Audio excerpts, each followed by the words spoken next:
Media అన్నలకు పెద్దలకు 18వ ward ప్రజలకు నా నమస్కారములు. మేము 18వ వార్డు నుంచి పోటీ చేస్తున్నాం. శ్రీరామ్ సరస్వతి నరేందర్. మేము ఈసారి ఖచ్చితంగా ఎలక్షన్లలో సేవ చేయాలని వచ్చినాము. అభివృద్ధి మా లక్ష్యము. మా మామయ్య గారి ఆశయాలే ఆయనకు వచ్చినాయి. ఆయనతో పాటుగా నేను కూడా నడుస్తున్నాను.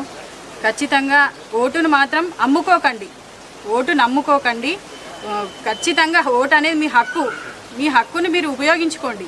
మీరు ప్రజలు తెలియజేస్తున్నాను ఒకటి ఏంటంటే, మీరు ఆలోచించి ఓటేయండి. ఓటేసేటప్పుడు పలానా వ్యక్తి ఎలాంటి వాడు, మంచోడా కాదా, మనకు అందుబాటులో ఉండడా, మనతోని ఎట్లా ఉంటాడు, మనతో మాట్లాడతాడా, గెలిచినాక ఉండడా ఒక్కసారి ఆలోచించి ఓటేయండి. నేను కోరుకునేది అదే. 18వ వార్డు ప్రజలారా, మీకు ఒకటే చెప్తున్నా, మేము సంపాదించుకునేటోళ్ళం మాత్రం కాదు. మేము ఎలక్షన్లకు వచ్చింది ఎందుకంటే ప్రజలకు సేవ చేయడం కోసమే మేము వచ్చినాం. మేము సేవ చేస్తాం. మేము చూస్తున్నా, నేను ఈ 5-6 రోజుల నుంచి నేను వార్డులో తిరుగుతున్నాను. రోడ్లు మాత్రం అస్సలు బాగాలేవు. డబుల్ బెడ్రూమ్ కూడా వెళ్ళినాము. డబుల్ బెడ్రూమ్లో మాత్రము ఒక్కొక్కరు ఆడోళ్ళు నన్ను పట్టుకొని ఏడ్చిర్రు. ఎవరికి చెప్పాలి? మాకు ఏదైనా అధికారం ఉంటే మేము చేయగలుగుతున్నాము.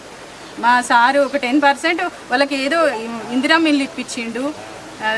ఇక్కడ 10 ఏళ్ళ నుంచి అసలు రేషన్ కార్డులు అనేది ఇవ్వలేదు. అలాంటివి మేము రేషన్ కార్డులు కూడా చేయించినాము.